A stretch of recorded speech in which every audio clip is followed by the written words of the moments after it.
శ్రీలంకతో జరిగే 2 మ్యాచ్ల టెస్టు సిరీస్ కి ముందు టీమిండియా జట్టు ఎంపికపై ఆసక్తి నెలకొంది. ఈ వారంలోనే భారత టెస్టు జట్టును బీసీసీఐ సెలెక్టర్లు ప్రకటించే అవకాశాలున్నాయి.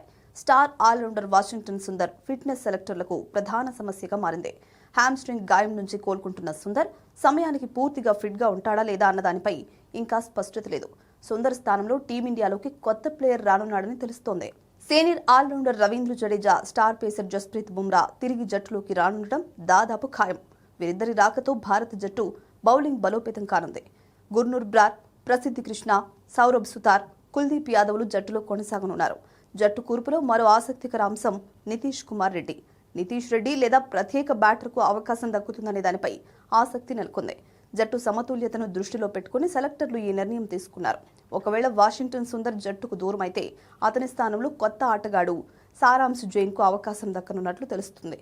33 ఏళ్ల సారాంశ్ శ్రీలంక ఏ జట్టుతో ఇటీవల జరిగిన 2 అనధికారిక టెస్టుల సిరీస్లో భారత్ ఏ తరపున 7 వికెట్లు పడగొట్టాడు. అలాగే లోయర్ బ్యాటింగ్ చేయగలడు. 54 ఫస్ట్ క్లాస్ మ్యాచ్లలో 2223, 47 లిస్ట్ ఏ మ్యాచ్లలో 553, 21 టీ20లలో 37 రన్స్ చేశాడు. ఇదిలా ఉండగా శ్రీలంక పర్యటనకు ముందు భారత జట్టు 4 రోజుల ప్రత్యేక శిక్షణ శిబిరాన్ని నిర్వహించనుంది.